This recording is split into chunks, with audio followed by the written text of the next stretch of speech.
મારા ઉપર કોઈ નેતાનો ફોન નથી આવ્યો, કોંગ્રેસ કાર્યકર્તાએ પ્રદેશના નેતાઓ સામે ઠાલવી હૈયાવરાડ। એટલે મારી એક કાર્યકર્તા તરીકે હું કોઈનો વિરોધ નથી કરતો કે હું કોંગ્રેસ પાર્ટીનો પણ વિરોધ નથી કરતો, પણ એ જે કાર્યકર્તા તરીકે મારી ઉપર એક શહેર સમિતિ, જે અમદાવાદ શહેર સમિતિ કોંગ્રેસ સમિતિ છે, અમદાવાદ શહેર કોંગ્રેસ સમિતિ અને પ્રદેશ કાર્યાલયથી એક સિંગલ ફોન કોઈ નેતાનો કે પ્રમુખનો નથી આવ્યો। એ પછી અમદાવાદ શહેરના પ્રમુખ હોય કે ગુજરાત પ્રદેશના પ્રમુખ હોય, કોઈ નેતાનો ફોન નથી આવ્યો, કોઈ પ્રમુખનો ફોન નથી આવ્યો અને કોઈએ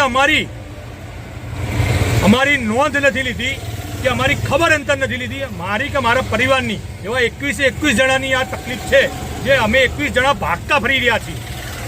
અમારી તમામ માહિતીથી અપડેટ રહેવા માટે જોડાયેલા રહો S9 ન્યૂઝ સાથે।